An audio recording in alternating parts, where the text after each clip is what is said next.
Okay. After the one day I missed doing that, I'm very cautious to make sure that it's up there. Well, appreciate everybody joining. We have 30 people, so a good number of people for one of these smaller World's Fairs, and appreciate everybody joining in.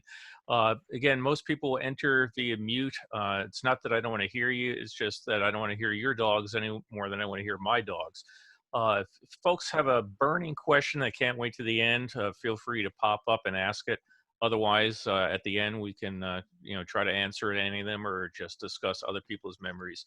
Just for folks that I can see, how many people went to Expo 86? Okay, well, I have two at least, so I've got to be real careful and try to get things right for a change. So appreciate it. I'm going to start just by, I feel like an author doing a reading at a thing. I'm actually going to read a section from my book just to set the tone for this. Explaining how Expo 86 came to be. While many people contributed to the birth and design of the project, it is generally acknowledged that the genesis for what became Expo 86 was a meeting between three politicians in the late 1978. Tourism Minister Grace McCarthy, Lowry Wallace, the Agent General for British Columbia, and Patrick Reed, the Minister of Canada House in London, were looking for ways to celebrate Vancouver's upcoming centennial in 1986. McCarthy happened to ask Reed, who was a leader in the organization that charters World's Fairs, why Vancouver had never been selected as the host city for such an event.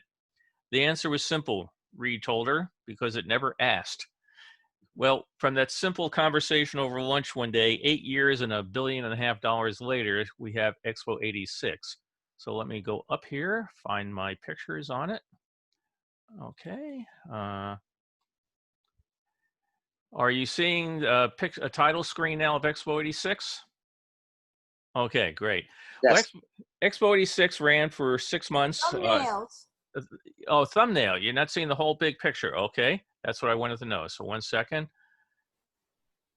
There are many ways to skin a cat. I will always get the wrong one. This is a big one now? Okay. Yeah, that looks better. Okay, great. Yeah. So we will talk about Expo 86, how it came to be, and some of the remnants that are still there today. So this is the site picked for it. Mentioned again, they were looking for a way to celebrate the centennial of Vancouver. And like many other World's Fairs, they needed to do two things. One was have a big party. The other was take care of urban blight. This area is in white is along an area called False Creek. It was a really rundown collection of old shipping facilities, old train tracks, rundown buildings, very polluted earth sort of thing. And if you look up at the top, there's a big white square out into the water there. That was land put out there to build a shipping terminal. Well, they decided that they would combine these with the red line, a train line, and end up with Expo 86 along False Creek and a secondary site that was scattered across the city that you would get to by train. This site was generally one that nobody wanted, but it became the only real controversy that Expo 86 faced. One of the things they did was getting all the businesses out of there was easy to use eminent domain. But one of the things the city did was throw a lot of people out of hotels that were known as short stay hotels or single room occupancy hotels. Because they weren't tenants per se, they didn't have to go through lengthy eviction procedures.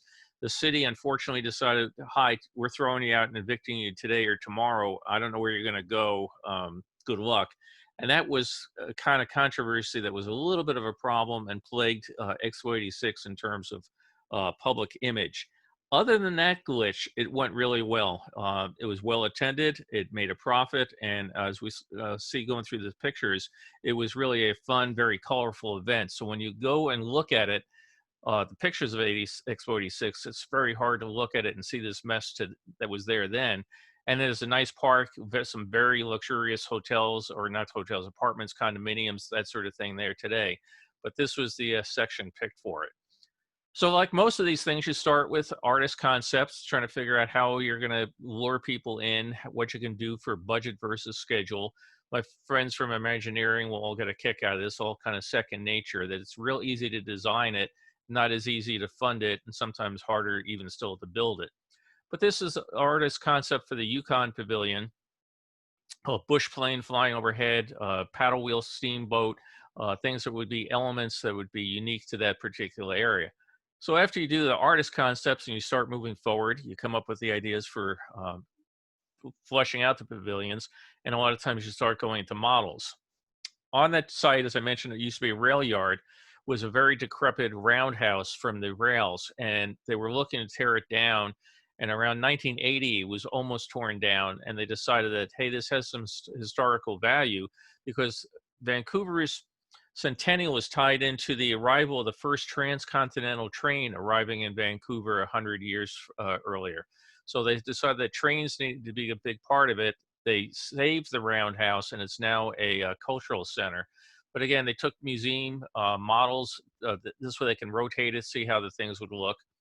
And they started building a bigger model. Here's Prince Philip taking a tour of the model room at the Expo headquarters. This is a fairly small model, again, to try to figure out what's going to be where. Everything in white was something going to be built by Expo. The beige buildings were other parts of the city that were not connected to it, but placed there to give it some context. So after they came up with a rough idea of where things were going to be, they went to a really elaborate model. This was probably the largest model built before a World's Fair. And this is shown in 1985. They had a preview center that they would charge you $20 to come out and see the construction underway. A, for a chance to get some money for the fair, but also B, to start driving up interest in it. And you just look at this thing, it's a breathtaking model. And it's very, very detailed. All the little people they put out there.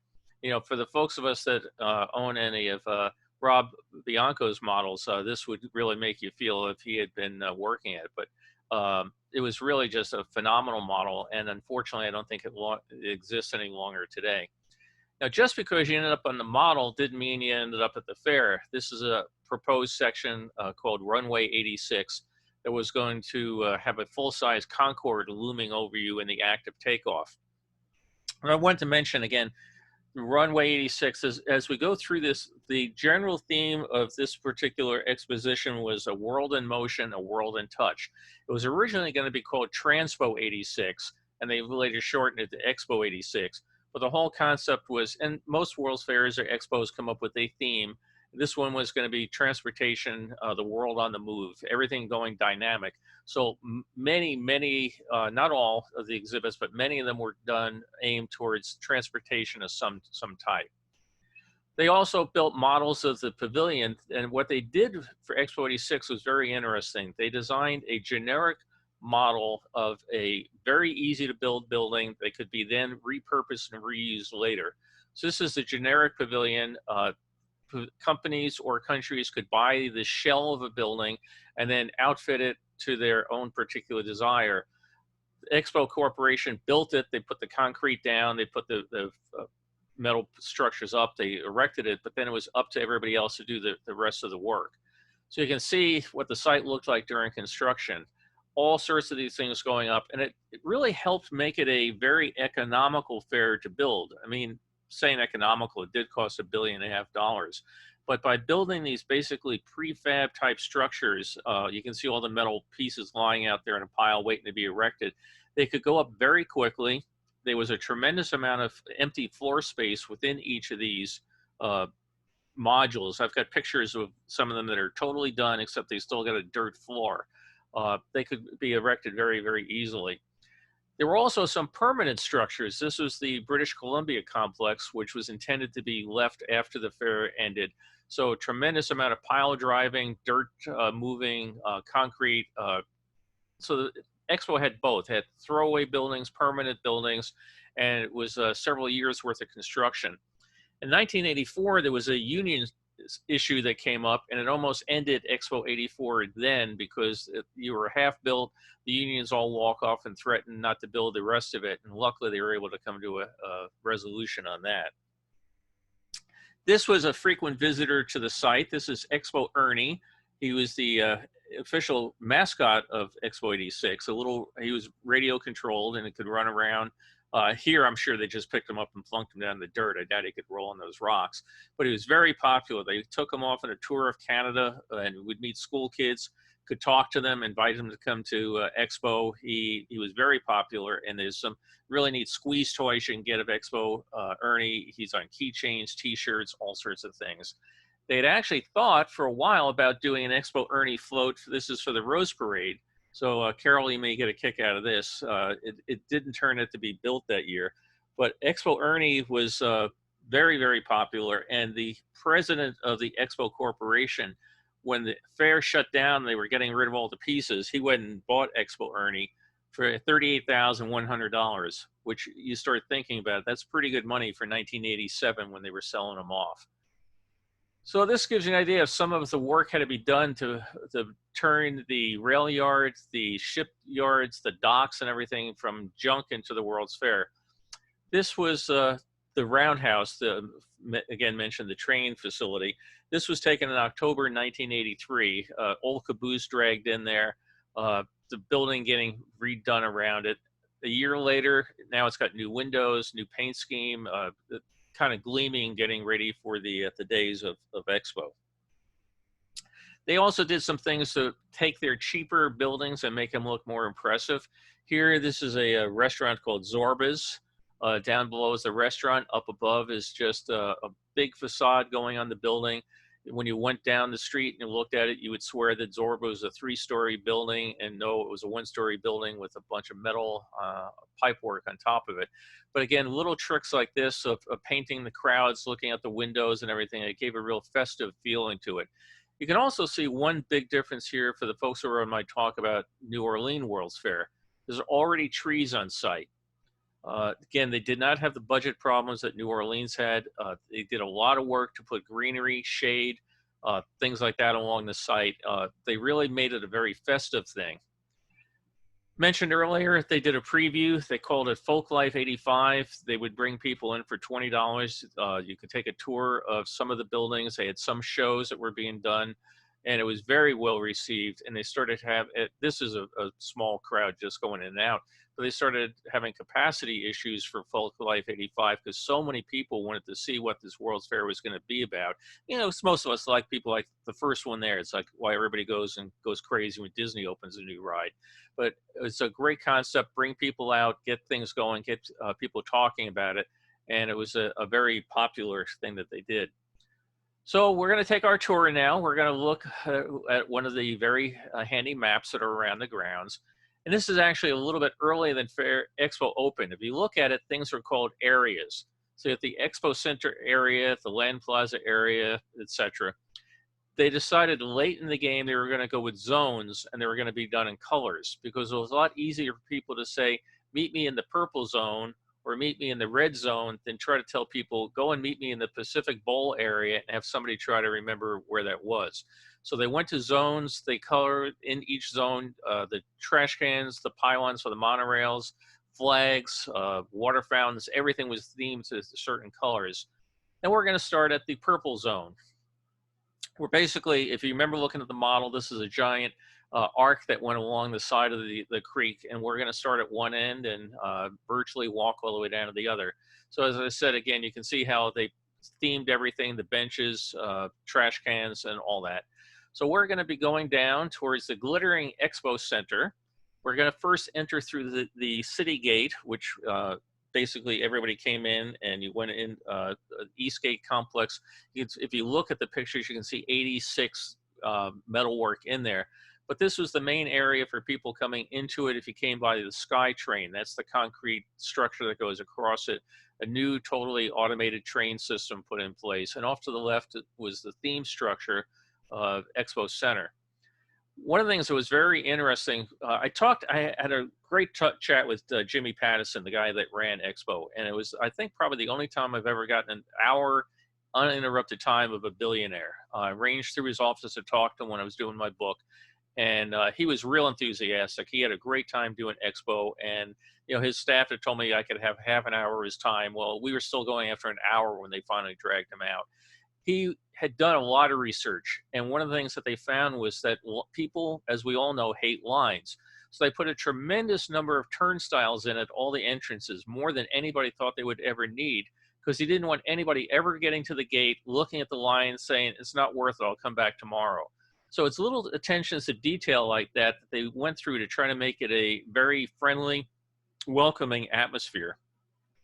You could also get to Expo by boat. There were water taxis. You can see one down below there, the stack of it. There are all sorts of shuttles that you could either go from one end of Expo to the other by boat, or you could come to Expo from other parts of Vancouver by boat, and that would get you in. This is the theme structure, Expo Center. It was a OmniMax dome holding 500 seats, the largest one in Canada at the time, and it's still there today. It's known as the TELUS Science Center. It's unfortunately temporarily closed due to the virus issue, but it's still there on site. And if you walk up, it's just great to see it again. Uh, the dome had a movie. It's called 18-minute movie, A Freedom to Move. Again, everything is about transportation. So they took you for the days from the Roman foot soldiers marching off to war to the space shuttle, how mankind had adapted means of travel for different necessities. At night, it had strobes, 131 strobe lights on it. And the idea was that the strobe lights would fire in a pattern to make it look like the dome was revolving. And they worked on it, worked on it, worked on it, and they were never able to get it to work. And they tell me to this day today, they've never been able to get it to work. So they'll twinkle at night, but it doesn't spin around and rotate like they were supposed to. Every World's Fair needs a monorail, and this is the station for the monorail system here. It was sponsored by the Canadian Tire Company. After the fair, you can just see the nose of the monorail, and we'll see it poking in several other pictures. It's over at the Alton Towers theme park in London, or in England right now. It's outside of London. Again, transportation being the theme, so you have a UFO flying saucer over your sunglass stand on your left. You have a Skylab looking ice cream bar over to the right. They did a lot of theming of even little things like the snack bars.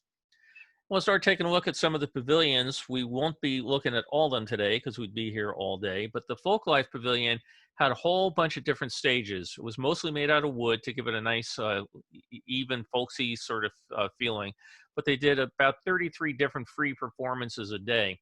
And this was a masterful pavilion on the part of the Expo designers. They invited everybody in Canada from every small town, anybody. If you want to come out and perform at Expo, you can come out. You can tell your poetry at the Folklife Plaza. Your band can play at the Folklife Plaza. You can come out and demonstrate, cat juggling, anything you want to do at the Folklife Plaza. And that was really great because not only did you go, but your family went and your friends went, and they had a tremendously high percentage of people attending from the various communities to go see their local performers at the Folklife Center. And in talking to Jimmy, he was just like, yeah, it was something that came up in marketing and it worked beyond their wildest dreams. So they would have, Cotterville Day, and everybody from Cotterville would come to Expo 86, and they would know then that they were going to market to Cotterville based on, why don't you come around this period of time, because this is when your guy is going to be performing here. And they were able then to stagger things out so that they didn't get all clobbed up on certain parts of the summer and the rest nobody there. So wonderful idea. If anybody's going to have a World's Fair and Expo, have a pavilion like Folklife, invite everybody to come, because if your kid's going to be at the World's Fair, you're going to go, right? It was a great idea. Northwest Territories, this was styled after snow-covered mountains, icebergs up in the north. The statue there is a Inuit Indian marker for navigation. They think, they don't know, again, one of these things where modern scientists have tried to figure out why it was built, and that's actually still near the Expo site today. This Chinese gate was a very interesting thing. Up to this point in time, most of the Chinese pavilions at World's Fairs or Expos had been done by the Republic of China at Taiwan. Well, this was the first big exhibit by mainland China. So it was a real coup. The Expo 86 organizers were very proud that they got in mainland China to participate. One of the things that's interesting about Expo 86 is how much of this thing has survived. I mentioned last week, pieces of New Orleans are next to impossible to find. Well, all sorts of parts of Expo 86 are out there. This is down at the Chinese Cultural Center on Pender Street in Vancouver. So if you go to Vancouver, all over the city, you can find little bits and pieces of Expo. Mentioned earlier, the concept art for the Yukon Pavilion. Here's how that art came out to be. The colors there are supposed to be the colors of the Aurora Borealis and the Northern Lights. A bush plane flying, out to all the remote spots down below. They couldn't build a whole river boat, so you get the paddle wheel out there. Again, pieces of it. This plane is still around. It's at the Yukon Travel Museum. Oh, by the way, take a look down here at gourmet burgers. That we'll get to that in a second. Very interesting thing that happened. McDonald's signed up a contract to be the official hamburger of Expo '86. Well, that was great until other people started, like that other snack bar we saw, putting burgers out there. And McDonald's came by and started suing people, saying, or threatening to sue, that you can't do that because we're the official hamburger. So other people they didn't sell hamburgers, they sold burgers, or they sold Salisbury steak, or they did a whole bunch of things. Well, McDonald's started getting some bad press. So after time, McDonald's stopped trying to be the official and the only hamburger. They still were the official, but they stopped trying to be the only hamburger. So you had a whole bunch of other snack bar, Boston Pizza, Knockwurst. Again, it was a World's Fair. Most of the pavilions here did not have their own restaurants because, again, if we look back at that prefab style of it, it was not big enough to do it. There were a few of them, but there were an awful lot of internationally themed snack bars and places to eat around the ground. So we're going to continue down to the Red Zone. It's double the fun with two separate parts. The Red Zone on False Creek and the Canadian Pavilion. If you remember, again, the site plan with the two sections connected by a train. I put this in here for Dr. Carpenter, being a big Star Wars fan and everything, to prove that Star Wars and World's Fairs go together hand in glove. But again, the Red Zone, this is the sort of thing I think that really made Expo work in so many ways. Just the flags and everything. You have this monorail, and rather than just have a steel and concrete structure running through the thing, brighten it up, put colors on it, put things, and of course with the wind being on the water, there was very often a breeze. The things flapped. It was an eye-catching thing. All along the area, they had cutouts. You saw the cutout of the Millennium Falcon back further along as the Apollo Soyuz. They had all sorts of things, again, very cheap and easy to do, but very eye-catching and always kept you busy. There was always something to be looking at. In the Red Zone, you come walking in. This was a kind of interesting one. It's called the International Traffic Jam.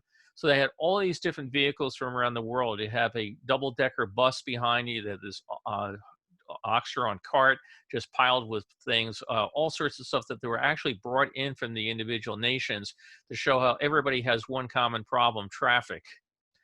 This one was a great one. It was showing, again, that people used to ride in the back of elephants. This elephant was life-size, carved with chainsaws. And if you want a World's Fair souvenir after the expo ended, what do you do with a giant life-size wooden elephant? You sell it. Now somebody for the mere $13,000 has this in their Expo '86 collection somewhere. This was an interesting sculpture called Transcending the Traffic. There's 50 different figures on this. It starts at the bottom with cars, and as you look up at the top, they've morphed into people. And the artist now has this at his farms scattered. I forget, I have the notes where it is, but he's got these all out there. 55 different figures, and again, real eye-catching, going all the way up. World's Fairs like to do things big, so Canada, of course, went in to have a great time. This was the world's biggest hockey stick, and it's still around today. Just looking at my notes here, 205 feet tall hockey stick, and it weighs 61,000 pounds. It's outside a hockey arena in Canada today. And what do you do if you have the world's biggest hockey stick? You know, you have to lean it against something, so you put it against the flagpole for the world's largest Canadian flag. Somebody bought this after Expo and still flies it today on important occasions. So this was a real interesting sculpture. It's probably the largest piece of sculpture that I've seen at any World's Fair. It's called Highway 86. And every vehicle on here was something that they encourage you to come and sit on. So if you look over to the right, there's a Lunar Rover kid sitting on it. There's things as mundane as a bicycle off to the left of that. Up in front of there, there's a wheelchair. Airplanes, cars, snowmobiles, everything. So these were all different vehicles that were coated in a material. and people could come up and pose their pictures on them, and up above a real highway and real road, and somebody on a real bicycle. But this was just a kind of real thing of whimsy that this extended all the way down to the water. This was what they had originally intended for the airplane one that they didn't get to, but it was a really interesting piece of sculpture for this.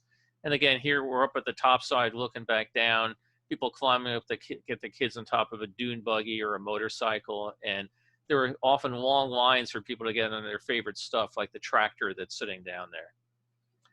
Lots of pavilions. I can't go through every one of them because this was a very, very well attended international exhibition.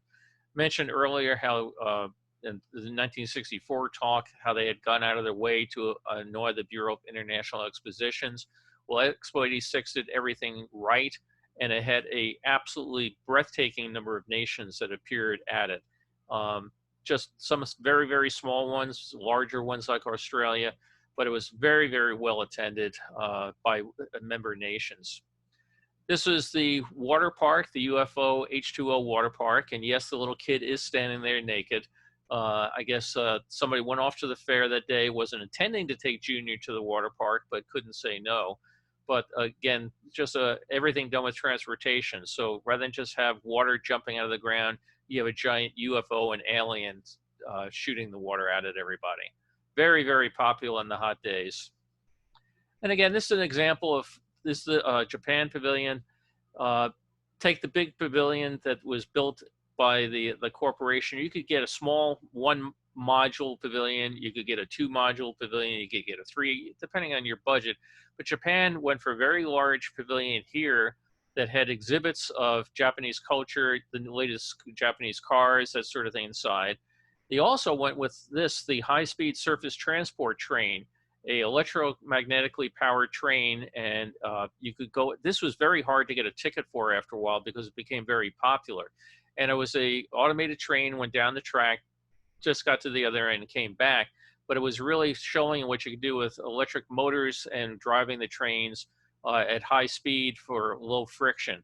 So this was opening day of the train. They didn't necessarily have these people in kimonos greeting you every day, but this was welcoming you for the VIP tour of the train.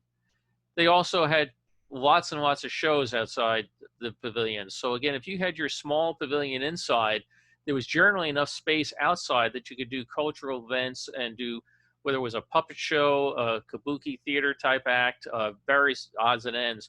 So there was a lot of street activity, a lot of street performance, and a lot of street energy at Expo 86. And you could walk down the street one day and it'd be empty. When you come back an hour later, you get something like this going on.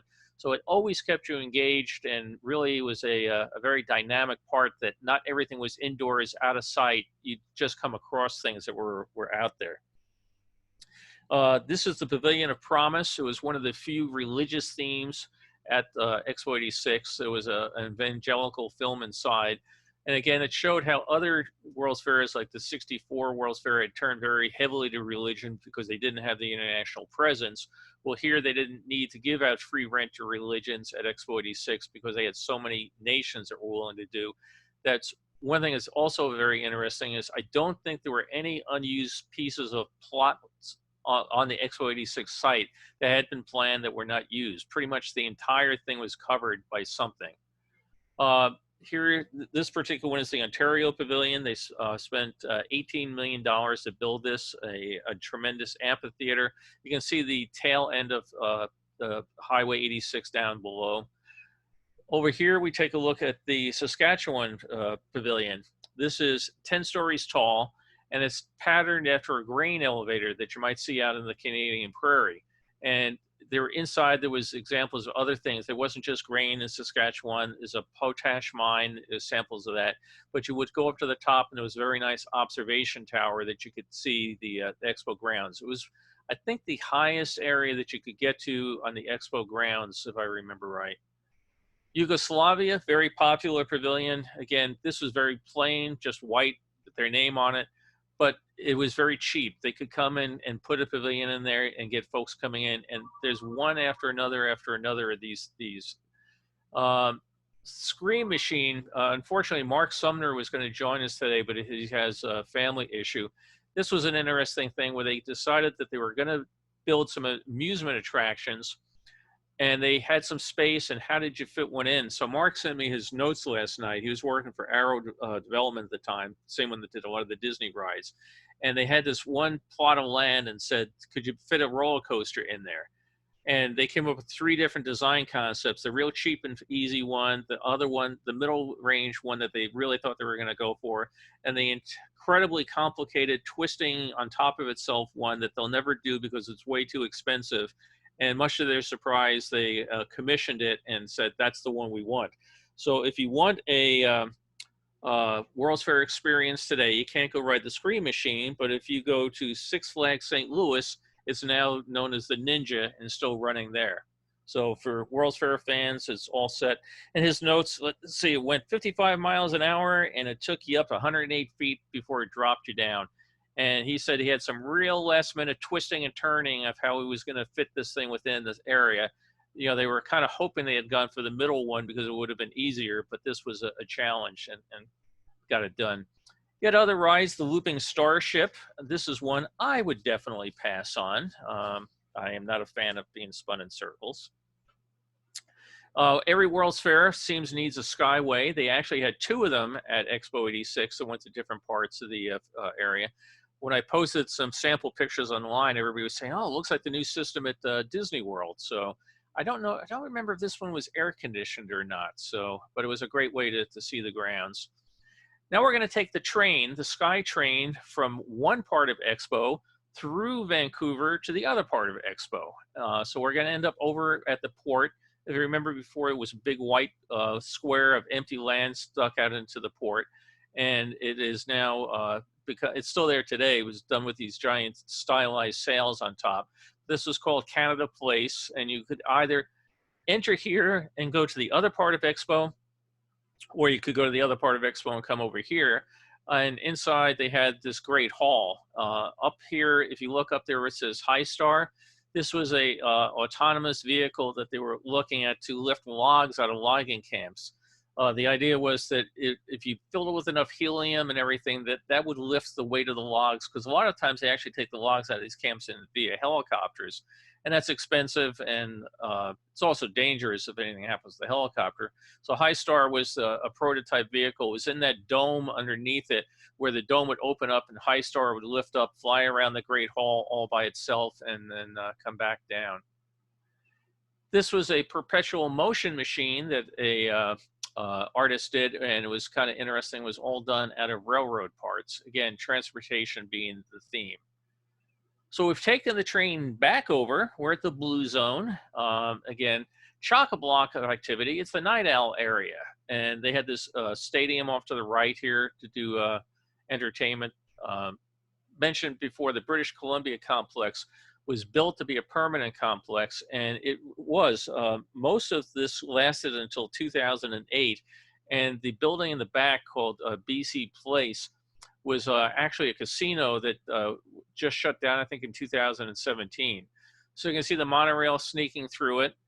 And then down below in the center of this, you had a open performance art area. If you look at pictures of the site today, those seats that the people are sitting on are still there today. So if you go on Google Earth, take a quick tour, find the Expo 86 ground, that outline of this seating area is still there today. And remnants of some of the buildings are still there. As I mentioned, this was a science exhibit for all of us science nerds. It was a great spot, and it was a casino that just recently shut down, still standing on site, the last I heard a month or so ago, I believe, and I don't know what the current plans are for it.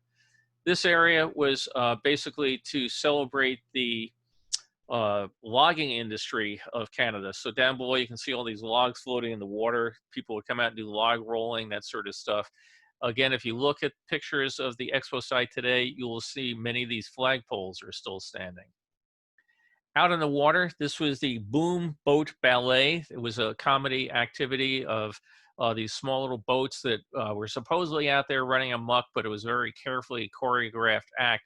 And this was the sort of thing, again, where in some areas like New Orleans, they kind of ignored the fact they were on the water. Expo 86 took a high advantage of it. And this was a very popular thing for people to go down. They did this several times a day and came to near collisions. It looks like on the right, they may actually be having a collision. Across the street, this was not built for Expo, but they used it for Expo events, including the opening day ceremonies. Was the stadium over there? They had things here, a trucking exhibit, various odds and ends that would be brought in, and this was just looking for the notes here, BC Place Stadium. I knew I'd mispronounced the name if I didn't get it right. So we're going to move down to the pink zone, and this is where a lot of the international pavilions existed. And again, theming of everything. Very nice of the girl over on the right to wear pink to be in the picture. But this was Air Plaza. Again, everything being done with the idea of concept. This was what originally the Runway 86 with a full-size Concorde was going to be.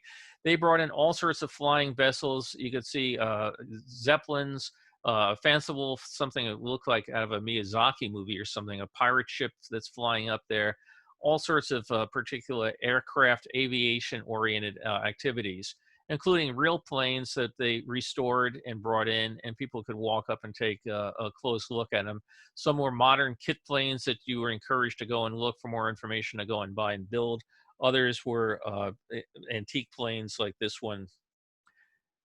Another example of how you could take a flat kind of drab building and turn it into your own building, so that the Organization of Eastern Caribbean States put sail-like structures outside with the names of the countries on it, painted something that gave the impression of water, ocean, mobility, again, to get people to come in. And that's what made it's so much fun. The buildings, you don't realize at first when you look at them that are all pretty much identical because they're all painted so differently. Like Saudi Arabia here, they put this giant mural on there, and you don't really stop and think that's exactly the same building, but just with a different design to it. This is one I got a kick out of. You had your typical Expo 86 generic building, but what do you do to draw attention to it? You build a giant swatch on top of it. So that's remember swatches, a giant thing in the 80s? So that's an 81-foot tall giant swatch. This was an interesting one. The USSR Pavilion was the largest international exhibit at at Expo 86. They actually had their own pavilion built. It looked a lot like the Expo buildings as far as the beam work and everything here, but they built their own building so they could have a tremendous amount of interior space. This, again, for our science fans, look at my notes here. I want to get this exactly right. This is the Soyuz Salyut Progress module. It was an actual piece of space-ready hardware that they trained Russian cosmonauts on, and when it was finished being used for training, they brought it over here, and it was at the Expo site. If anybody is a Disney TV fan, if you ever watch a movie called Earthstar Voyager, it was a pilot for a series that never took place. Folks are up in outer space and everything. It was like the outer space version of Mad Max, total dystopia. Everything is running amok. It was actually filmed in the ruins of Expo 86 inside the USSR Pavilion, because they had all this great hardware, pieces of stuff, a tremendous amount of interior space. So while they were getting ready to tear it down, Disney asked them if they could keep certain parts of the Expo site standing long enough for them to film this TV movie.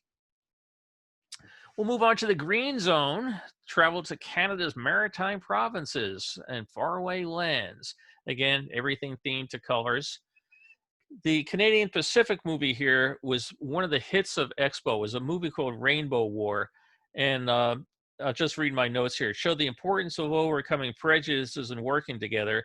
It was actually nominated for Academy Award for Best Short Subject. Very, very popular. It has been shown a few times since then at different screenings, and always receives a tremendous audience reaction. And you can see the long line here.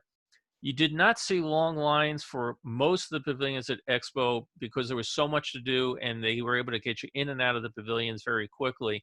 There was always a long line for Rainbow War, and it was one of the absolutely critically acclaimed high points of the fair. We hop on over to Alberta.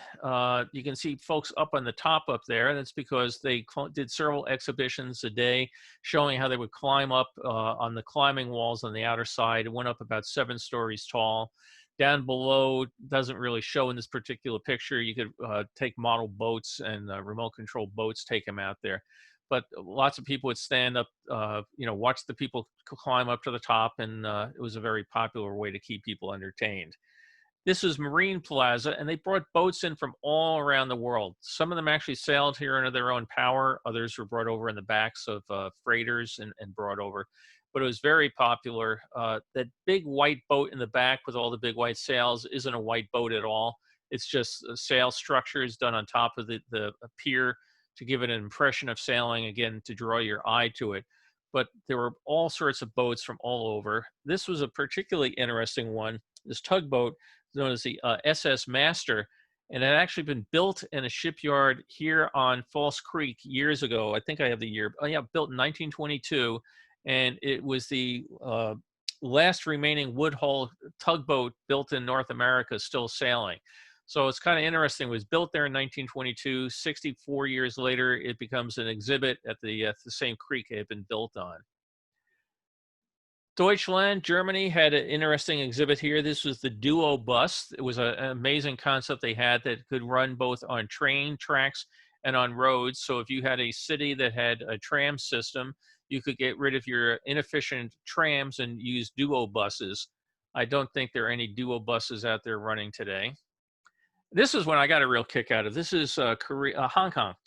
And they had these mannequins up on the thing showing Hong Kong as a city of progress. It's being built. It's on its way today and everything. Well, what they would do periodically is some guys dressed all in white would come out, climb up on the thing, and just stay in place long enough that people would stop paying attention to them. Well, other people would come down the crowd, and all of a sudden the mannequins would come to life and start waving at them or jump down, and wave their arms in front of them. So you can imagine, you're there with your kids having a nice day, and all of a sudden this statue jumps out to life in front of you. You probably have traumatized kids for the rest of your life. This was another way of transportation, was the French Pavilion. So you didn't just walk in the door of the French Pavilion. You walked to this other building, got on the SK People Mover, and it would take you over to the French Pavilion. And they realized, well, maybe that wasn't the best way to do it because it did take a while. So after a while, you could go in the other side of the French Pavilion as well. But I have never seen the SK People Mover system show up anyplace. Mentioned earlier the Roundhouse. It had been planned to be torn down. It was built, I forget what year was. It was about 100 years old at this particular time. And this engine here is super significant to Vancouver. This is the actual steam engine that pulled the first transcontinental train into Vancouver for the founding of the city of Vancouver. It had been ready to be scrapped, and it was. They decided that they would not scrap it; they would restore it for Expo '86. It took 5 years to restore that particular engine. It's now inside the Roundhouse building, which I mentioned is a cultural center today. But it came very, very close to both losing the Roundhouse, losing the train, and it's again great that things like expos come along and help provide the funding to do projects that people would want to do. So we're off to the yellow zone, giant trucks. And again, they did this in each of these. They have a 747s. They have all sorts of different things. I think down below you in the back, you have a spaceship. It looks like something out of 2001. This was basically the updated version of the 1939 World's Fair's parachute jump. It seems like a lot of fairs and exhibitions ever since 1939 have put these things into place. This was 236 feet high, and it was, again, themed like motion. UFOs, flying saucers. You just couldn't go up on a parachute. You had to go up on a UFO and drop down. This was totally not transportation, but it was a totally wonderful exhibit, the Great Hall of Ramses II. They brought in a wonderful cultural displays of mummies, different artifacts and everything. And it became very popular. And I think this was the only ride at Expo, or not what ride, the only attraction at Expo that you actually had to get a pre-ticket, their version of a fast pass, if you had hopes of getting in that particular day. You could wait on the line forever and ever and ever, but if you came there first thing in the morning, you could get a ticket to come back later in the day. And it was a very, very popular attraction. And this was themed after the temples at Abu Simbel. So we jump up here. We mentioned McDonald's earlier. Well, this was McBarge. That was its informal name. Its formal name was the Friendship 500 Restaurant. And the concept here was that you build this restaurant, and after Expo, you would sell it off and reuse it someplace else. Well, it did sell off after Expo, and it's still sitting someplace else. It's been moved about 4 times, I think, since Expo ended. It keeps talking about it's going to become a restaurant, it's going to become a nightclub. I was trying to do some research yesterday in 2017 that the last postings were, yeah, I'm going to have some great plans I'm going to be announcing real soon. And it's still sitting in another bay up in Canada. And people, as you can imagine, with urban explorers, they go out there in their boats, and there's still McDonald's food wrappers and stuff sitting in it from 1986. But one of the things that was really fun about McDonald's was they realized that being on the water, people would throw their burger wrappers off the side, being the way they are. So McDonald's actually invented the Tidy Tug, and these people's job was to ride around the Expo Waterfront, particularly focused near the McBarge, and pick up any debris that was floating in the water. Again, trying to be an environmentally important fair. Same area, you had the Kodak Stadium. You had the Canadian Mounties came in. They did a 25-minute show. They did this twice a day. And then there were other shows and concerts held there during the day for the run of the fair. So a very popular exhibit. United States had a pavilion there. Almost did not. I've mentioned again last week at the talk about New Orleans. The United States decided they were not going to go into any more World's Fairs. Just was too costly for them to do it. They argue with the International Bureau of International Expositions, but they decided that they would not pass up the Canada Pavilion. They had already sunk so much money into it by the time that Expo 86 was coming along that when Expo, the New Orleans World's Fair ended, it was too late to cancel it. So the major focus here was on space.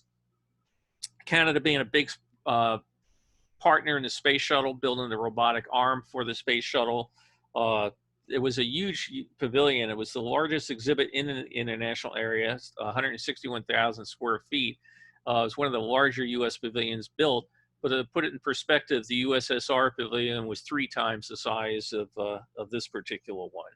So again, the BIE, at this point, the United States was no longer a member of the BIE. That's why we haven't had officially government-sponsored pavilions in the years ever since. And let's see, that's the end of my chat. I'll again point you towards worldfairphotos.com. The schedule for the upcoming weeks is there. Next week, we'll be looking at Spokane's Expo 74. There's also my Expo 86 site, section of the site needs to be expanded, but there are a number of documents. You can get site maps, brochures, sales brochures, planning brochures, things like that. And as I'm working my way chronologically through fairs, I'll get to it. So at that, I will stop. Also, shameless plug. Buy the book. I've got too many of them sitting in the box in the guest room. Actually, I think I'm almost out of Expo 86 books. So that was it. If you if folks would want to unmute themselves and see if anybody share their memories of Expo or any questions I might be able to answer. Hi, Susie. How are you? You need to hit the space bar to unmute. There you go. I was at Expo with my son at the time, and because he was always running around, we dressed him in something bright so we could find, but I didn't see him. He probably blended in against all the colors of Expo. I don't remember it being that large. It, by comparison of, say, the New York World's Fair is much smaller. You could do most of Expo 80s. The New York World's Fair would take you about a week to see. Expo 86 would take you about 2 days to see. Really, you could spend more time if you went into all the international pavilions.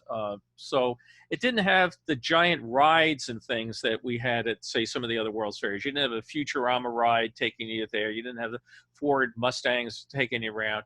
It was more of a true World's Fair as opposed to an international trades fair. So it was a good walk. I mean, if you walk from one end to the other, and if you were chasing them the whole day, you're probably pretty tired. Or did you maybe you took the Skyway from I don't remember. I really don't remember. I just remember everybody was so friendly there. It was immaculately clean and the food was delicious. Yeah, that was one thing, again, in talking to the two primary guys that ran it. I was so lucky. They were absolute nutcases on keeping it clean. They had the budget to keep it clean. And if you go through, I have a lot of pictures of Expo 86. I mean, a couple thousand of them. You do not see trash in the ground. The flowers, if you did, folks notice on all the planters, the flowers always look beautiful. They really did a wonderful job of maintaining the grounds right up to the very end. It wasn't like the money's running out, the enthusiasm running out. The only thing that basically ended it was that winter was coming, and they had to shut it down. But it was very well received, and did not have the problems that some other World's Fairs had of low attendance. And as I said, they were really smart by doing their national and their city days spread out. They were able to encourage people to come throughout the entire 6 months, as opposed to people coming just during the prime season of summer. It was really amazing, but I don't remember much, I guess. Well, you have to come over someday, and we'll have to sit down and go through all 3,000 pictures and look for you. Yeah. Well, he was wearing a very bright yellow T-shirt most of the time. Okay, we'll look for him. Thank you, Bill. Great. Yeah, Dave English, you unmute yourself, sir. Why have there not been World's Fairs in North America since this one? Well, Canada has talked about having. A matter of fact, there was a plan to do a revised version of Expo 67. They were going to call it Expo 17. I helped the organizing committee work on that, and they just ran out of steam. They weren't able to put up enough of a appeal to the BIE to get approval over some other ones for that particular year. For the U.S., they simply don't do them because of politics. And I've mentioned before, if you went to put a World's Fair in Anaheim, the people in Rancho Cucamonga are going to scream, "Why is Anaheim getting it?" Well, the people in North Dakota, the people in Connecticut are all going to scream. So the U.S. has not been able to come to it. They were actually some proposals for different World's Fairs. There was one I think they were trying to do in Minneapolis a few years ago. Matter of fact, in LA, I have to say, it was the all-time dumbest, stupidest concept I've ever seen for a World's Fair. That I was out doing bike patrol for the LAPD, and we were doing a really wonderful bike event called Ciclovia, where everybody's out on every sort of bicycle, wheeled conveyance you could think of. And there was a booth thought this thing about the Los Angeles World's Fair for whatever year they were trying to do this. And I was really enthused. Where is this going to be? Well, their concept was that I think there's 61 cities in the county of LA. So we're going to have 61 different pavilions scattered, one in each city. And that you would go to Burbank, and you would then go, see the Burbank Pavilion, and then you would go to the Glendale Pavilion, and then you would go to the Pasadena Pavilion. And I asked the people, how are you going to get from Burbank to Glendale to Pasadena? And they said, oh, by the time this fair is built 10 years from now, there'll be a tremendous mass transit system. This will be the thing that really gives us the train system that you want. And I said, look, come on, you're going to go to, first of all, in Burbank, I don't know how much money Burbank has to build a pavilion. I don't know how much money Pasadena has. But if I have to go to a pavilion and then I've got to wait online for a train, I'm going to spend, even if this train existed, which it doesn't exist and it never will exist, or if I'm going to get in my car and I'm going to drive to Pasadena, and now I've got to go to Rancho Cucamonga. And it was an incredible concept. And they had this website, they were trying to raise money. And, again, I'll help anybody with their World's Fair proposal. That one, I said, I am staying as far away from this one as possible. I mean, for all of us that live in LA, can you imagine a World's Fair spread across 61 cities? Maybe during COVID. What's that? Maybe during the COVID-19. Yeah. The roads are empty now. It'd be easy to get there. But I mean, I looked at their plans and I said, what am I missing here? And they said, well, this is great because the city of Burbank, they could do something with that mall area that didn't work out. I just cannot imagine a World's Fair spread that way. So politics, again, I'd love to have a World's Fair in the U.S. with the the BIE of the U.S. not being part of it. We didn't have that possibility. Somebody put a note here. The Minneapolis bid was for Expo 2023. Buenos Aires got it. Thanks. Yeah, after a while, these kind of all blend into mush for me. But the Minneapolis people were really nice to work with. They had some really great concepts, and unfortunately, they didn't get the nod for it. But they got a lot of publicity anyway. Yeah. Well, it would have been nice if they had the World's Fair publicity. Who else? Any questions? Baron, you need to unmute yourself. Try the space bar. Or here, I can see if I can There unmute we go. you. Oh, there we go. Okay. Okay. Hello, everyone. On that note, Bill, I was just thinking 19 years from now would be the centennial of the 3940 World's Fair, which, I don't know if you have ever thought of this or haven't thought of this, but I mean, you know, I would think that the only time that this country could have another halfway decent World Fair that we had 60 years ago would be the centennial for New York. It seemed to me all the other ones subsequent to it were just subpar to what the New York World's Fair was in 39 and in 64. I don't know if anybody's ever thought about. Well, they thought about it. There was actually talk about doing a World's Fair in New York every 25 years, because you had the 39 and 64, and then do another one 25 years later. That didn't pan out. One of the problems, of course, New York being out of money. But then New York decided that it'd be great to have the Olympics in New York a couple of years ago. And they put together this big proposal to have the Olympics, and a lot of it was going to be done in Flushing Meadows.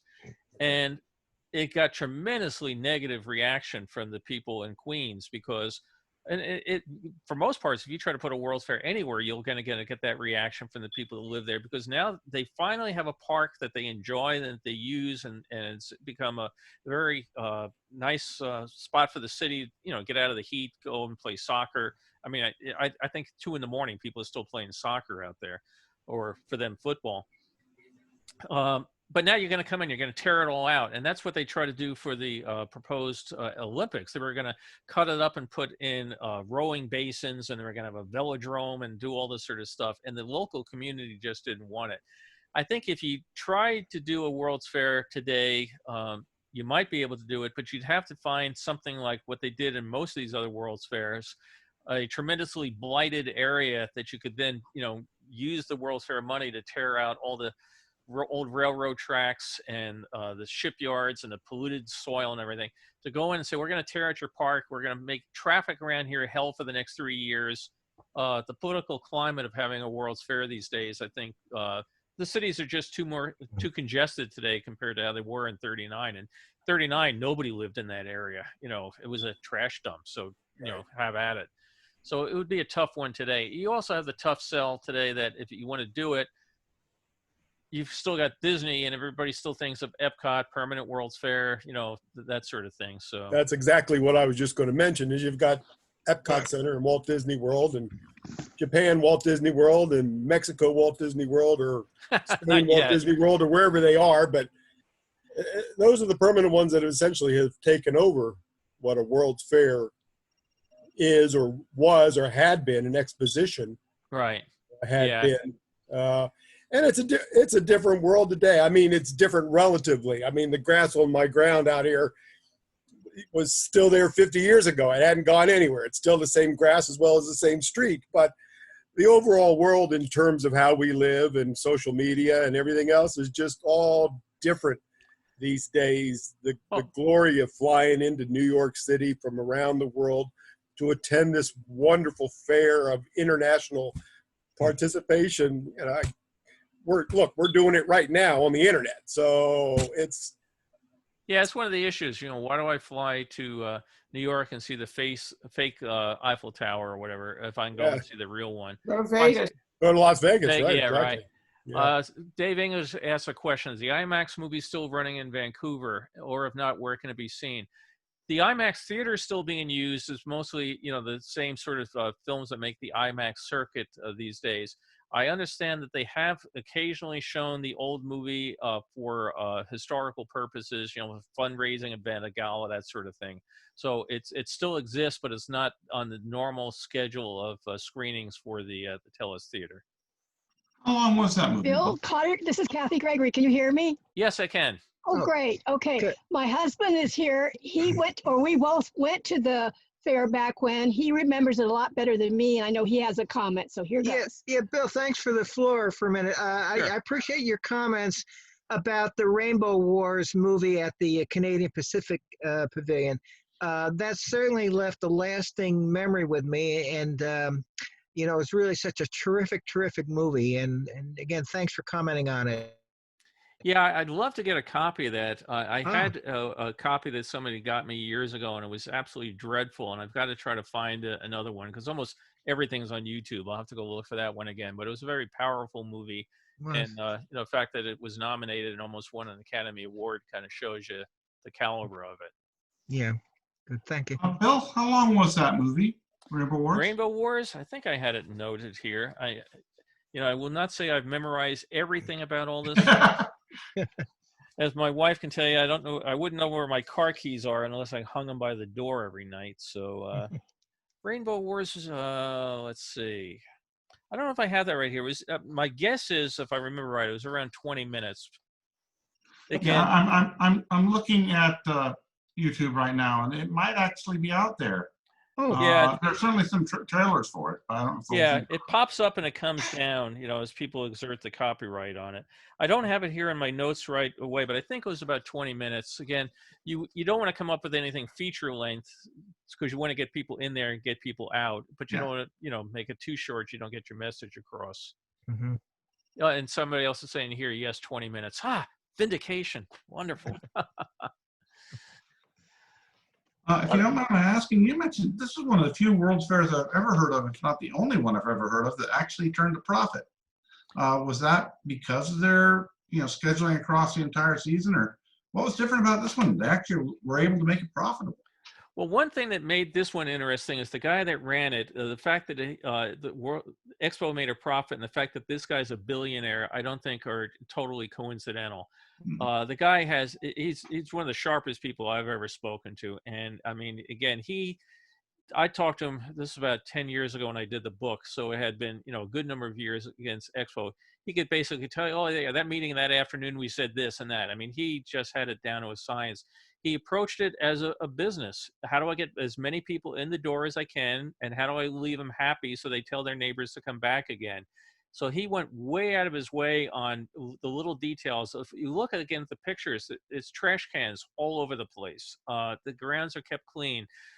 They made sure that the food was economically priced. They also, matter of fact, they went around and they had committees as far as souvenirs, the quality of those and the pricing of those. So they really went out of their way to make it A-level type destination. There was no midway in there. There were no, games of chance or honky-tonk sort of things. There was a lot there done in the evening for to keep the adults busy. And just like New Orleans, there weren't a lot of rides per se. There were a few thrown in there. But it was very carefully budgeted. They knew basically how many people, how many tickets they had sold. They kept their budget on line. And they didn't go crazy. One of the things we talked about was advertising. If you're from New York, you probably never saw an ad for Expo 86 the entire time that it ran, because they had done surveys of how many people were likely to come from New York or from, say, Virginia or whatever to go to this thing, and decided that they would take their advertising money and put it up and down the Western United States and throughout Canada. And the rest of the United States, they just walked away from and didn't advertise. And if people happened to come, that was great. But they were very, very scientific on their marketing. This guy runs a bunch of supermarkets and other things, and very, very laser focused on marketing. And that was a very big part of what made Expo 86 a success, was that they, as again, hate to use the same term, laser focused. They went right for their market, and the rest of it they walked away from, which was brilliant. I mean, you don't need to run ads in the New York Times for the vanity of it, because nobody's going to come from New York to Vancouver. You're going to get the people from Saskatchewan. Those are the ones you want. And you can get free advertising, again, because the Saskatchewan, whatever, junior league is going to march in your World's Fair. The newspaper starts plugging it for free. So they were very, very smart on how they marketed this particular fair. What's his name again? His name, Jimmy, right here. I got it right here. Jimmy Pattison. Huh. And like I said, super, super guy. I mean, I don't know about most of you folks. I'm not in the circles. I spend a lot of time with a lot of billionaires. So for this guy to take the time and talk about it, and he was just thrilled to talk about Expo. Like I say, he had the time of his life. And the other guy that spoke to was more of a politician guy. And he, again, this was great, because you're trying to get the Canadian government, the city government, the provincial government, everybody to come together. And he said everybody did. Rather than everybody having an argument, everybody worked together. And he was just thrilled that if you look at it, that you didn't have the like New Orleans, they had the problem. The mayor decided he hated the World's Fair. He went after it. In New York City, the mayor, you had, A. Beam, the controller, hated Robert Moses. So lots of internal politics. Other than that mess with the housing issue at the beginning of clearing the site, pretty much Expo 86 was loved by everybody in the area and went very, very smoothly. And it's very hard to find a negative press article about Expo 86, unlike other World's Fairs. It was too hot, it was too crowded, the food was too bad, the rides were this and that. Expo 86, people just loved it. And that's when I had the chance, so I went to my publisher and said, how would you like to do a book on Expo 86? And they said, well, we don't do books on Canada. We're a United States company. I said, but you got to do one on Expo 86. You got to do, everybody loved Expo 86. So I sent them a bunch of stuff. They did their own research and said, whoa, people loved Expo 86. I told you. So happily they were agreed that they would go into Canada and do their first Canadian book. Wayne, you had your hand up, and then we'll get to Brock. Yeah, thanks. I have a comparison question. Expo 86 got a lot of local people throughout their stay to come from all across Canada. And I wonder how that compares with the groups that were featured at the New York State Pavilion in '64. Was that more local, or did they reach out? New York State reached out. For the people familiar with that, Big Tent of Tomorrow, they had a lot of performances in that. And they went into basically my town, Baldwin, the high school band went out and marched at it and performed. They certainly did every city on Long Island, every city in the the tri-state area. And it's interesting, at times you had places like Connecticut were actually perform inside the New York State Pavilion. That there wasn't a real Connecticut performing area. They had New England Pavilion, whatever, but they actually had others would come in and perform in there. They went to some of the other towns in upstate New York and asked them if they would like to participate, but they didn't go at it as proactively as Expo 86 did, where I think by the time the '64 fair was going, they were at some days getting like, would you like to come back? You've been here before. Would you like to come again? They had not made the effort. I think New York waited for people to come to them. Expo 86 went out to the communities. They formed. You could actually be an Expo 86 volunteer and be part of the committee if you say you lived in Calgary. So you'd be the Calgary ambassador to Expo 86, and your mission as part of the organizing committee would be to go and speak about Expo 86 in Calgary and go to the local PTAs and local, Elk Club or, whatever fraternal organizations and get going. New York didn't do that. Robert Moses was a little bit too egotistical that I'm building it, the world will come. Expo 86, if they went to you and Wayne, how would you like to be the official guy for your area of Arizona? You'd like to bring everybody in, and people started feeling it became kind of a competition too, that they would put out internal newsletters that, hey, Bill Cotter has managed to get 3 groups from Granada Hills. They're all going to come to Expo 86.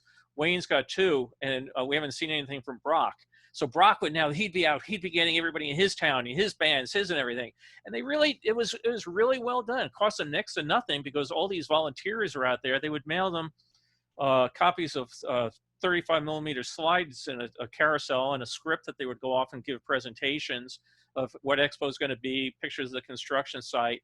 But it cost them next to nothing because people were volunteering, because if you were the ambassador for Calgary, you now got free admission to Expo 86. So you could be a big, mucky in your town, get everybody scheduled and everything. And they went to the smallest, tiniest little towns way up in the northern parts of Canada and said, okay, if it's you guys have a small band and you guys have a small band, why don't you 2 guys come together? And they would actually work to arrange for the bus to bring the people down. So they had a whole department at Expo 86 that not only got you scheduled for your band to be there, but they would work with hotels and tour providers to get a bus to bring everybody from the town or that province down in there. And it worked like a charm. I mean, I cannot say enough good things about the way that they did it. Get to you in a second, Rich. Brock had his hand up. Yeah, we went to Expo 86 with our 3 sons, and we made it kind of a last-minute decision. So we felt housing wasn't going to be available, or hotel accommodations, and our sons were fairly young. So we ended up camping actually an hour away in a really nice provincial campground. And we'd come down every other day and spend the day in the park. This gave the kids a chance to recuperate from, you know, all the walking around and different shows and things. But the thing that struck me, and I think part of why it worked so well, was everybody there was so friendly. All the provincial displays, you know, from Saskatchewan or British Columbia or wherever it might be, the Northwest Territories, were not only interesting presentations, but the people working there made you want to go and visit their area. You know, it was in a sense a little bit like Disney. You know, it's known as the happiest place in the world. And that's kind of what this was, that you didn't come across people that were grumbling about how bad it was to work there or anything else. I mean, they were just wanted to see you, and they wanted to know where you were from. And it was a really nicely done. And as some of the other things you pointed out too, not only was the food nicely priced, it was really good. You know, it wasn't just crap. I mean, in one sense, McDonald's was probably the lesser quality of all the food in the park, even though they were the official burger of the thing. But it was quite an experience. I thought they did a really good job. Do you know if Spirit Lodge is still going somewhere? Because that was one of the big hit shows there too. No, yeah, it's funny. For whatever reason, I do not have a good picture of Spirit Lodge, and that's why I wasn't in there. The one that was at Expo 86 was picked up and moved someplace, and it seems to have vanished wherever it got moved to. It's no longer showing. They had built another one of it at Knott's Berry Farm, and it had been running for a while. I don't know of any Spirit Lodge experiences that are still running today.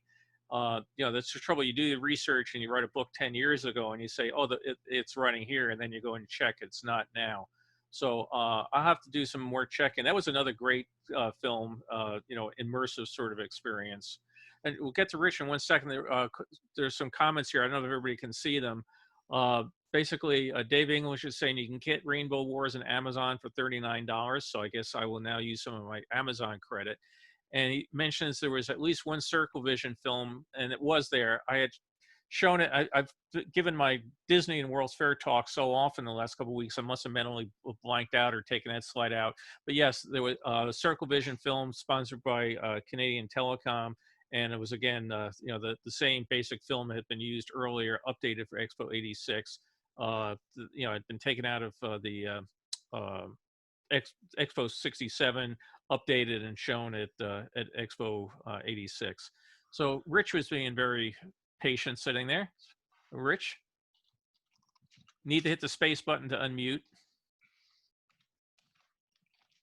Or here, let's see if I can unmute you from master control here. I can ask you to unmute, which I've done. Can you hit the space bar should unmute you? How's that? Oh, there we go. I was going to ask about Spirit Lodge, but Ken Lisi and I and our 2 wives were sent there as a fact-finding trip. And I seem to remember Spirit Lodge being a studio machine shop selling projection equipment to that show. Yes, I think they did. I think you're right. It was one of the things they were looking to try to keep the guys fully employed and entertained. And I think they did subcontract and do that as an outside project. Yeah, that's what I thought. Yeah, basically, Don Iwerks came back from Expo or from Epcot, and we had this finely tuned group of 100 and some odd people that had built all this projection equipment for Epcot and Tokyo Disneyland. And so faced with now what are we going to do, Don had this idea and pitched it to management where we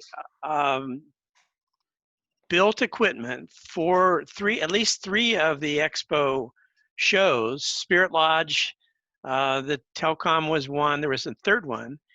And then I think it was Jack Gillette or Dale Davis. In any case, we sent a guy up there to do the install. We leased them the equipment. And here's the beauty of it.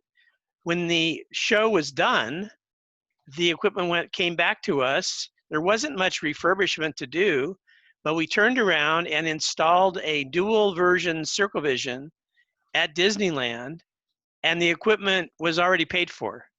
So it was a very economical way for Disneyland to get brand new, updated, state-of-the-art, SMPTE synchronizing projection to replace the older equipment that they had for a super duper low price.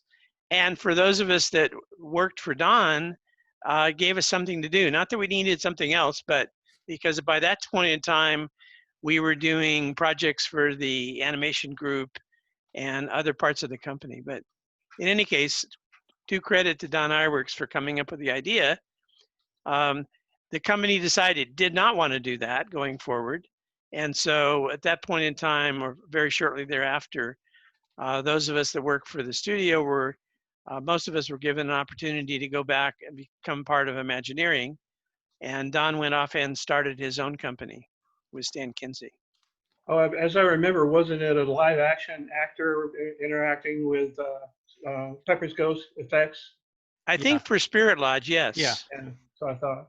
Yeah, it was the same way they had done it originally for the DuPont Pavilion at the '64 World's Fair. So you had filmed pieces, live people, and interacting between them. But I was just thinking, this is yet for all of us ex-Disney folks, it's just another great example of other people's money, right? Get somebody else to pay for it, and you get to use it. And it turns out Don Rogers, who directed both the film that that we were talking about, was also hired by somebody to do the Spirit Lodge. And it seems like he was, and he's gone on to do lots of other stuff as a director. And I haven't talked to him since those days, but. Well, here's a great thing. If you look at the comments, there's here Don Lancaster saying, first of all, you can get Rainbow Wars for $18 streaming. But he also says, as I understand it, Spirit Lodge at Knott's Berry Farm is down. The rumor is they're having trouble finding replacement parts. So there, gives you something to do, right, Dave? Yep. And that's just a rumor. I don't know for a I'm still fact. working, so. Well, you got weekends. Yeah. Right. Great. Any other thoughts or memories or questions? Timothy, you need to unmute there. There you go. Yeah, thank you. Not to get away from Vancouver, but I was wondering why Knoxville was stuck in my brain. And I Googled it and I saw that it was running the same year that Epcot Center opened. Have you ever done a presentation about Knoxville, or if it was a success? Knoxville was not a success. As a matter of fact, it's on my list of future fairs. Knoxville is a very interesting situation, just like, well, so many of the others in recent weeks. We have a really rundown piece of town. This particular case, it was a rail yard that ran up to the river, and what are we going to do with it? So it became the only World's Fair, I think, that had to stop periodically to let a freight train go through the middle of it. Literally, not like at New Orleans where they had a bridge going across it. This went right smack down through the middle of it, and then they would have to run a freight train through it. So it is on my list of ones to do. And it did lose money. This was done by the guy, I forget his name offhand. I should know it. It was indicted for one of the big, Jake Butcher, I think it is, for the big saving and loan scandal. And, oh, we're going to make all this money. Well, he was as successful with, the Knoxville World's Fair as he was with savings and loans. And it was a cute little World's Fair, very small little World's Fair, and it generated a wonderful park. Carol and I were back there about 6 years ago. We'd spent a day there. So it is on my list of future ones, and it's but it did not make money, and the lawyers made money. All right, thank you. Yeah. Yeah, next week I'm going to be doing, again, Spokane's Expo 74, which is a super little, it was one of the smallest World's Fairs ever held, and one of the smallest cities ever to hold a World's Fair, and everybody said it will absolutely never work, it cannot work, and it worked. It worked really well, so we'll be doing that. And then I think the week after that, I'm going to try to do this 33 Chicago World's Fair. one of these, and then I'm trying to figure, do I do another World's Fair or do I do Zorro? Because I got this great Zorro presentation I did at the Disney Fan Club convention. And Kathy went Zorro. Maybe I'll do Zorro 2 weeks from now. I'll figure it out. Because, you know, I always say to myself, oh, I'll get this World's Fair coming up and I'll do this talk. And I find myself, as poor Carol knows, on Friday night, oh, goodness, this picture, that picture, you know, I got thousands. Which ones do I use? So, but I may pull Zorro out just because it's just sitting there and I don't have to do any work that week. Does my website have photos showing the displays interiors inside the pavilions? Yes and no. Basically, my collection is almost all either pictures I took or pictures that I bought that other people took that were candid pictures. In my own collection, I do have a lot of the interior pictures that were done by the companies or the nations. But a lot of the candid pictures don't have it because photography inside, if you had your little Instamatic camera, the bulb just didn't light it up and that sort of thing. So like, for example, I have some really great pictures of the Japan Pavilion that I was going to incorporate in here, but I also looked at how many slides I was going to, and I said, well, I don't want to make this into a dinner presentation. So some pavilions, yes, I do have a whole bunch because somebody, either it was me back then or somebody else, was excited about taking pictures of it. Others, they were interesting, but not necessarily something you would take a picture of. Like Japan was really interesting because they had a giant model of a futuristic city and lots of moving parts and everything. If you went to something else, like the Caribbean pavilions, and it was a display about beaches and hotels, I would, again, if you think about a digital camera, you'd be taking pictures of everything in sight. But when you go and you have only 12 or 20, or when you got really advanced, 36 exposures on a roll, we were really cooking 36. You tended not to take pictures of static sort of things just because there was no thrill in it. And you had to be, I mean, Carol and I know we would take tours around, and I'd go on a trip. How many people out here in the LA area remember Fedco? Oh, yeah. Oh, yeah. Yeah. I would go to Fedco the week before we took a trip, and the people would ask me, like, are you buying a photo store? Because I'd be buying rolls of film, and I'd have a bag of 20 or 30 rolls of film, and then I'd go off on the trip, and then I'd come back, and they had a great thing at the Disney studio. You could take them to the recreation center they would develop and that sort of thing. But you thought, you know, you really, and every now and then I'd run out, and I'd have to be negotiating with somebody in very bad Italian or something to sell me a roll of film. Yeah, you just tended to be very parsimonious with your pictures back then because the whole experience because now if you carry 20 rolls of film for 2 weeks around Europe, you got to carry it everywhere you go, you know, and it fills up your suitcase. So yeah, I do have interior pictures. I tend not to use them unless there's something on the exciting side. The model is fantastic. Yeah, okay. Oh, you're talking about the main model, Rob. Yeah. Oh, that was an incredible model. And again, it was brilliant of these people. Building this World's Fair, they did the same thing for 39 World's Fair. You're building it. You've got it halfway done. Why don't you charge people to walk through your construction site? And $20 a person, they were running out of space to put everybody. So Rob is, and again, for people that don't know, Rob is a master modeler, and he said he'd be glad to model any pavilion from any fair. Boy, that's only because of your photos, Bill. Well, I'm going to have to come up with some pavilion that would stump you. So once I find, no, my New York State Pavilion is just, I was so glad to get that. Rob had built it for somebody else who welched in the deal, and we came to a very agreeable terms for both of us, and it's a prized possession. But yeah, Expo 86, I might do the theme center. You know, it was a great one. It would look, I don't know where I'd put it, but it would look great somewhere. I mean, it's the one behind me. I'd love to have that. I'm not sure, Bill, but I think the thing that it got me interested in the first place was that in the American Express Pavilion at the New York Fair, they used that model because it was so close to the main gate.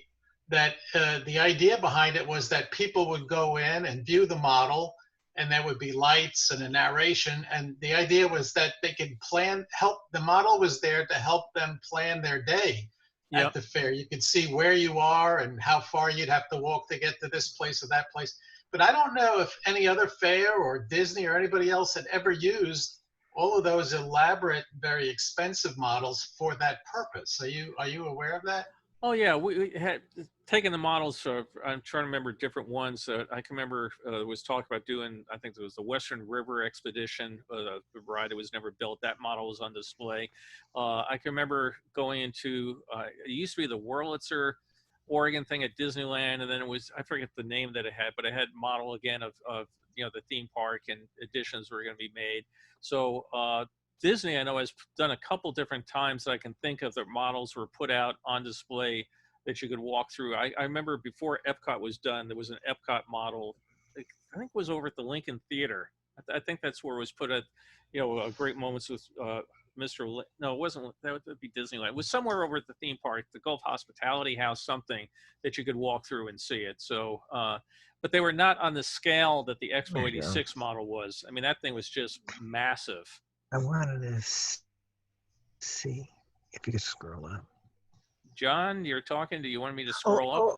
Oh, I'm sorry. We're doing some. I'm very sorry to interrupt. We're just kind of looking at the screen. We're looking at the screen, and we just want to look at some of the messages that came in earlier. But I'm sorry. We're just doing our own thing. Sorry. One thing I will add that I remember from the Expo 86, we couldn't get into a hotel. I guess it just wasn't available, but we got the best bed and breakfast type of an experience there. It was local family. They served breakfast. They were very accommodating to us. So I agree about the friendship in Canada. Yeah, if it wasn't for the fact that occasionally it snows there, I'd be moving up there.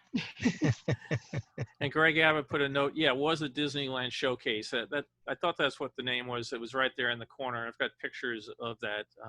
I may, in one of these talks, I collect pictures of Disneyland and Disney World. I may do a thing on Bill's favorite pictures of Disneyland and all sorts of things people don't remember or whatever. So just anything to keep from going crazy as we're all locked at home. Tim? Unmute.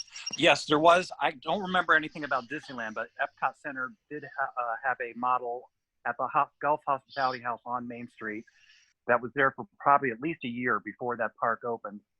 And I also remember you were talking about at Vancouver how they had pre-opening, people would come in for $20.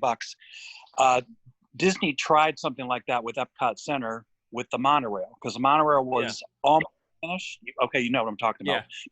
You can go through the middle of the Communicore area because of the cranes. So they had to stop and let people off. And it proved to be, people were curious, but they were kind of miffed that they had to get off and then wait for that monorail to return because it just went back and forth. It did not do a loop. Right. Yeah, and it's funny, there's sites on Facebook, Vintage Walt Disney World, one of the sites I help moderate, and every now and then people will post one of the tickets for that particular event. And but that, again, everybody at Disney wants to be the first, right? So if you're the first one to see it, so much the better. So you got a monorail, you want to train the crews, and you want to break out the make sure the system's working. Hey, what better way to do it than have somebody pay you to be their guinea pig? Right. I had one here, wanted to mention, there's another fellow that's on the talk here, Jim Brown, one of the people from the paint crew for the New York State Pavilion. And Jim did a chat, done a couple right now, and he's got another Zoom session tonight with the World's Fair designers. So Jim, would you like to take a moment or two and tell people about your project? Yes, tonight on Zoom at 8 o'clock Eastern Time, I'll be featuring Leonard Levitan, who did several exhibits at many of the different World's Fairs, including the 84 World's Fair, where he did the Federal Express Pavilion. He had joined Bill's meeting a few times back, and he'll be with me tonight, and he will spend most of the meeting explaining the various funny stories he's had, inside information on the different projects, some of the politics that went on, and trying to get his ideas across. And if you look in the comments, you'll see the login information. For those that don't see the comments, the meeting ID is, and I'll read it slowly, is 817-4481-0879, and the password is 726969. Now, Leonard would be glad to see all of you since with me, he gets a pretty small audience. I get only maybe 6, 7 people, but he would love to have a bigger audience. He's going to do a pretty nice presentation tonight. So I hope to see you all there. Yeah, I encourage you to join. He's got a fascinating background, worked on some fun projects, and that's the thing. Excuse me, I've enjoyed doing my books is talking to the people like Leonard, because you go there as a participant and you see what was in front of you. You don't always see what was intended to be in front of you, or how it came to be, the compromises that had to be made, or things like that. So that's at 8 p.m. Eastern, Jim? Yes, it's tonight, 8 p.m. Eastern on Zoom, and the login credentials are is in the comments section. Yeah. Could you post that to World's Fair community? I think more people could find it. Yeah, Jim, I don't know if you're a member of worldsfaircommunity.org. I am, and I think I can put that in there. I have the invite letter that I wrote up for tonight's That'd be group. great. Yeah, I'll put it in there after your show's over. Great. For folks that aren't familiar with it, that's a bulletin board that I run about all World's Fairs, not just the ones I've been to, but ones back from the 1800s and that sort of thing. So yeah, 8 p.m. Eastern time tonight. So worldsfaircommunity.org is a great way. Again, if there's a particular World's Fair, if you have a question, somebody likely has an answer to it. And we have a lot of fun. Where on earth was this? Oh yeah, that was someone, like somebody posted a picture a couple weeks ago, and we were trying to figure out where on earth it was. Could not figure it out. And somebody instantly, oh, that's at the VIP level to the 7-Up Pavilion.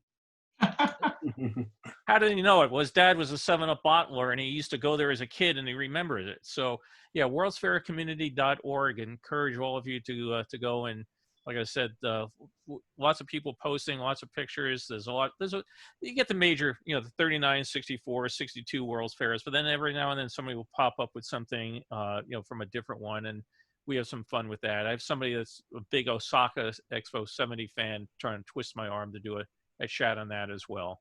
So, again, any particular, Baron, you'd like to, is that fair? Yes, just a question of Jim. Is Leonard an architect? I believe he is. Maybe not as much in the engineering end of architecture, but he's a concept person. He'll design the whole concept of the building and the show that will contain within it. Okay. Well, okay. I'll try to join tonight. Yeah, I'm going to try to join you too. The last time it was on one of Jim's chats, it was very fascinating. And again, a few people won't be there tonight because they're doing things like celebrating somebody's birthday. I mean, what's more important? Somebody's birthday happens every year, or one of Jim's talks. There's just some of these people they're not on my talk today because they're out celebrating a birthday. The heck with them. So we'll all talk trash about them. Anyway, anyone else? Any other thoughts? Yeah, Kathy? Is that yes. Good? Yeah. Okay. I don't know if this is only important to me, but I'm enjoying hearing about Jim Pattison because he also owns Frank Sinatra's home in the compound and all of the vast train selection that Frank had. And I actually got to tour it this year. So it was amazing. So he's a big Sinatra fan as well. Well, it's good to know. Like I said, in talking to him, he couldn't have been nicer. I mean, I'm just coming at him like fanboy. I've got 30 minutes to find out everything I can about Expo 86 in 30 minutes. And an hour later, he's still chatting away. And super, very nice and not pretentious or, I worked most of my career in the entertainment industry, and I found most of the people that are celebrities with money are obnoxious. Well, he was not. He was just like, it was the whole spirit of Expo 86. Friendly and approachable. I really had a great time, talking to him. Yeah. And I like Sinatra too. So what the heck? That's a great combination. Okay. Bill, this is John Gregory again. Can you hear me? Yes, we can. Good. I just wanted to add to your comments. I had the good fortune to go to the New York in 64, 65, Expo 70 in Montreal, Expo 67 in Montreal, Expo 70 in Osaka, and then the as we were talking today about the Expo 76, the one thing that was really striking about the two Canadian expos I went to and the Japan one was it was very evidently a national effort that people were very proud of nationally in those countries. Expo 64 in New York was a very commercial thing. A lot of corporations were there. There was really a different mood altogether. So I agree with your comments about how people were nationally, whether it was Canada or Japan, people were very proud of their expo and they really supported it. Yeah, it's a whole different flavor. I mean, again, I love the 64 World's Fair, but Robert Moses, he really did a disservice to it by the headbutting attitude that he had. There could have been some compromises that he would have worked, but Robert Moses' dictionary did not have the word compromise in it. So it became a trades fair. And again, you know, I still love it. Obviously, I'm a nutcake about it. But yeah, that's why when I've gone to other World's Fairs and you walked in and you see the whole difference of ambiance. Even I went to one Scuba Expo 85 in outside of Tokyo. Excuse me. I happened to be working in Tokyo, and it was a World's Fair, and I hadn't known about it because again, they didn't advertise in the United States. And I said, "Oh, got to go to the World's Fair." So I ran over to that, had a great time, and again, it was a mostly in an industrial fair. Was trying to very big base around technology, but when you did go into some of the foreign pavilions, the people again super friendly. You know, can you come visit my country? Yeah, maybe someday I will. But the Expo 85 was much more like the 64 fair in terms of companies exhibiting.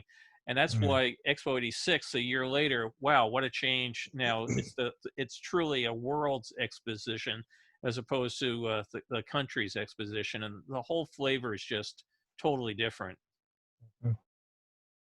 True. I agree with you about Robert Moses. I grew up in New Jersey, just outside of Newark in northern New Jersey. And you're from Long Island, I believe. Right. Yeah, Robert Moses was a power to be dealt with, and for good or for bad, he left his mark on New York City. Well, for me on Long Island, again, I've told people I'm happy because the Southern State Parkway, Northern State Parkway, Meadowbrook, Jones Beach, all those wouldn't be there if it wasn't for Robert Moses. If you were from the Bronx and he decided to tear down your entire neighborhood and put a freeway right through it, yeah, not as happy. But the thing is, history, of course, goes back and looks at somebody 40, 50 years later after they've done it, and everybody always finds fault at everything. But Moses was a curmudgeon, but I don't know anybody else that could have gotten the New York World's Fair built and opened like he did. So it wasn't a perfect fair, wasn't a perfect endeavor, no, but he got it done. And to me, I really admire doers, and I don't have a lot of love or empathy for the criticizers. It's like the art critics that will always come out and tell you, or even movie critics, I mean, they'll come out and tell you everything that was wrong with this movie and why it sucks and you shouldn't go. And you go, do you ever build one? You ever, do a movie yourself? An attraction at Disneyland, like when the new Star Wars thing came out, people all over the place, but everything is wrong with it. There's no trees. It's too hot. Okay. When was the last time you built one of these and had to do a budget and a schedule and work out the compromise between, what you would like to do, what you can do, and what you can afford to do? The critics drive me crazy with that stuff. So, and here I am being a critic of critics. So, well, again, next week I'm going to try Expo 74. Anybody go to that one? So I can make up as much as I want then. Nobody will know if it's real or not. No, Expo 74 was really a great little World's Fair. The smallest town, I think, to ever host a World's Fair. Everybody said it just couldn't be done. Nobody's going to come. You're going to lose your shirt on it.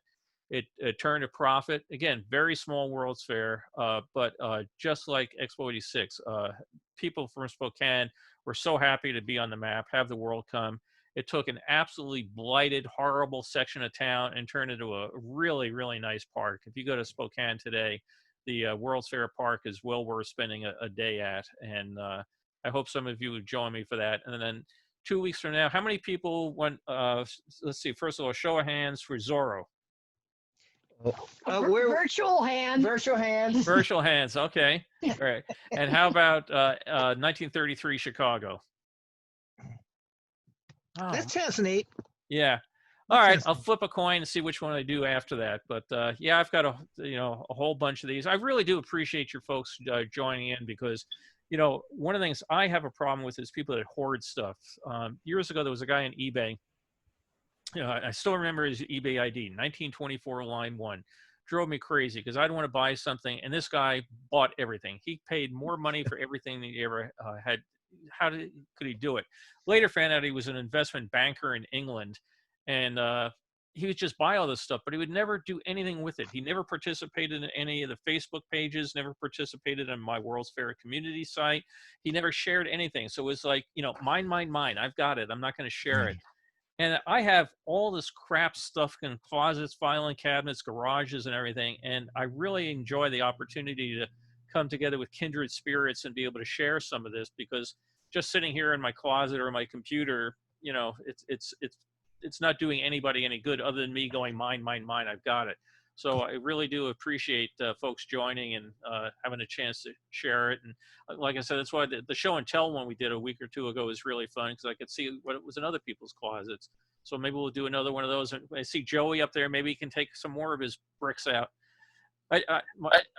It's interesting, Bill. It's interesting. I'll have to make a trip to downtown Vancouver now with all the infrastructure from the fair down there. Yeah, go on Google Earth, and it's really amazing. You can still see so much of it. Like I said, the seating area at the plaza, it's still there, and different pieces. The only thing is, if you go down to like downtown Vancouver and you start chipping pieces off the Chinese gate, you're likely to get arrested.